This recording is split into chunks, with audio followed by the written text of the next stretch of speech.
وہ پنڈت اپنے بزدلوں کو جمع کرنے کی کوشش کر رہا ہے، اور ابھی میں نے دیکھا ایک ویڈیو نشر کر کے وہ کہتا ہے ہندو بھائیوں سے میں کہتا ہوں کہ تم اپنی قربانی کے لیے تیار ہو جاؤ۔ کیوں زہر پھیلا رہے ہو؟ کیوں زہر پھیلا رہے ہو ہندوستان میں؟ ہم نے کبھی لڑنے کا یا جہاد کا اعلان نہیں کیا، اب تک ہمارے کسی عالم نے اعلان نہیں کیا۔ امن کے ساتھ رہنے کی تلقین اسلام نے بھی دی ہے۔ حضور نے خود فرمایا ہے جنگ کی تمنا مت کرو، جنگ کی لا تتمنوا لقاء عدوکم۔ میرے آقا فرماتے ہیں دشمنوں سے مٹبھیڑ کرنے کا، جنگ کرنے کا ارادہ مت کرنا، تمنا مت کرنا۔ ہاں اگر ان کی طرف سے آ جائے تو پھر قدم بھی پیچھے مت لینا، پھر قدم پیچھے نہیں لینا۔ اس وقت پھر تم سمجھ لینا تمہارے ساتھ کون ہوگا، پرائم منسٹر آئے گا، ہوم منسٹر آئے گا، سی ایم آئے گا، یہ سب اسی کوٹھے کے لوگ ہیں۔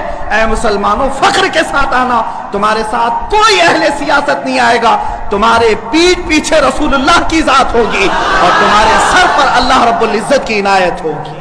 اللہ اور اس کے رسول کے بھروسے پر ہم جائیں گے انشاءاللہ۔ اور یاد رکھنا یہ صرف جذبات کی باتیں نہیں، جوش کی باتیں نہیں۔ میں اپنا ایک پیغام ریکارڈ کرنا چاہتا ہوں، اگر اس ملعون اور اس خبیث نمرود کی اولاد تک میری یہ بات پہنچ سکتی ہے تو پہنچا دی جائے۔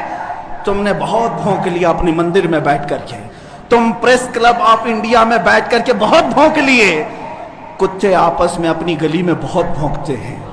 میرے اس میسج کو اس ملعون تک پہنچا دیں، اگر ذرا برابر بھی دم خم ہے تمہارے اندر، تمہاری ماں نے اگر دودھ پلایا ہے تم کو، تو اب میں مناظرے کا چیلنج نہیں دے رہا ہوں، ڈیبیٹ بھی نہیں کروں گا، بات چیت بھی نہیں کروں گا۔ آؤ میں اعلان کرتا ہوں 8 دن کے اندر تم دلی پہنچو، کسی میدان میں پہنچو، اپنی ساری مقدس کتابیں لے کر کے آؤ، انشاءاللہ العزیز یہ فقیر قرآن پاک لے کر حاضر ہوگا۔ ہم آئیں گے، تم اپنے سارے گرو گھنٹالوں کو لے کر جمع ہو جاؤ۔ میں مناظرے کا چیلنج نہیں دے رہا ہوں، توجہ چاہتا ہوں، میں ڈیبیٹ کرنے کی بات ہی نہیں کر رہا ہوں۔ یہ نیوز اینکر جتنے دجالی میڈیا وہ بھی سن لیں، اپنے ڈیسک پر بیٹھ کر کے ٹٹو لوگوں کو لڑاتے رہتے ہیں وہ بھی سن لیں۔ قرآن، اسلام، رسول کی ذات پر حملے کرانے کے لیے زرخرید لوگوں کو بٹھاتے ہیں، وہ بھی سارے نیوز اینکر، یہ پنڈت سب جمع ہو جائے میدان میں، یہ فقیر قادری حاضر ہوگا، ایک بڑی آگ جلائی جائے، آگ لگائی جائے۔ میں اس سے کہتا ہوں میں بھی آگ میں داخل ہوں گا، تو بھی آگ میں داخل ہو جا، جو سلامت رہے گا اس کا دین حق پہچانا جائے گا۔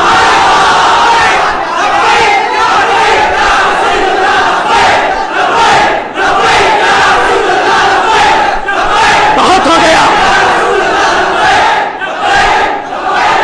اے مسلمانوں، بہت ہو گیا احتجاج، بہت ہو گئے پروٹیسٹ، بہت ہو گئے ان سے مطالبے کرنا کہ اس کو گرفتار کرو، اس کا سر چاہیے۔ آؤ آج آر پار کی بات کر لیتے ہیں۔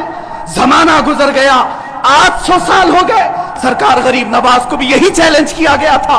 معین الدین حسن چشتی نے ہند میں یہ بتایا تھا کہ جو نبی کا غلام ہوگا وہ آگ میں بھی کود جائے گا۔ انشاءاللہ العزیز میں گنہگار ضرور ہوں، میرے اخلاق برے ضرور ہیں، لیکن جب بات میرے مذہب کی آئے گی، قرآن کی آئے گی، نام مصطفیٰ کی آئے گی، میں برسر اعلان آج پھر کہتا ہوں، آؤ تم سارے پنڈت مل کر کے آؤ، آگ لگائی جائے، تم سب پوری دنیا کو دکھانا میں بھی آگ میں داخل ہوں گا، تم بھی آگ میں آ جانا، دیکھتے ہیں کس کے جسم کو آگ جلاتی ہے۔ اگر میں سلامت رہا تو میرے دین کی بات ہوگی، اور انشاءاللہ العزیز مجھے یقین کامل ہے کہ اگر آگ پر بھی کسی کا حکم ہوتا ہے تو صرف میرے رب ذوالجلال کا ہے، میرے رب ذوالجلال کا ہے۔ بس اسی بات پر میں اپنی گفتگو کو ختم کرتا ہوں۔ اب احتجاج نہیں، اب پروٹیسٹ نہیں، سیدھے آر پار کی بات، میری یہ بات پہنچا دی جائے۔ اگر جواب آ جائے تو دیکھ لینا مسلمانوں، مجھے یہ یقین ہے کہ اس کا کوئی جواب نہیں آئے گا، اس کا جواب نہیں آئے گا۔ ہجڑوں کے پاس اس طرح کی کوئی بات کا جواب نہیں ہوتا، ان کی ماؤں نے اتنا دودھ ہی نہیں پلایا۔ یہ زرخرید اپنے علاقے میں بیٹھ کر کے بھونک تو سکتے ہیں، لیکن آؤ مباہلے کی میں دعوت دے رہا ہوں، مباہلے کی دعوت۔ قرآن نے بھی میرے مصطفیٰ کو مباہلہ کرنے کا حکم دیا تھا۔ جب عیسائیوں نے بہت باتیں کی تو رب تعالیٰ نے فرمایا اے رسول فقل تعالوا ندعو ابناءنا وابناءکم ونساءنا ونساءکم وانفسنا وانفسکم ثم نبتہل فنجعل لعنت اللہ علی الکاذبین. اے رسول ان کو بلا لیں، آپ اپنے بیٹے بیٹیوں کو لے کر کے آئیں، اپنی عورتوں کو لے کر کے آئیں اور خود جائیں اور ان سے بھی کہیں کہ تم بھی اپنے بیٹے بیٹیاں لے آؤ، اپنی عورتیں لے آؤ. بیٹھیں گے میدان میں، اللہ سے دعا کریں گے کہ جو جھوٹا ہے اس پر لعنت بھیج. اتنا ہی میرے آقا کو حکم آیا تھا. حضور گئے نجران کے عیسائیوں کے پاس، چلو بلاؤ.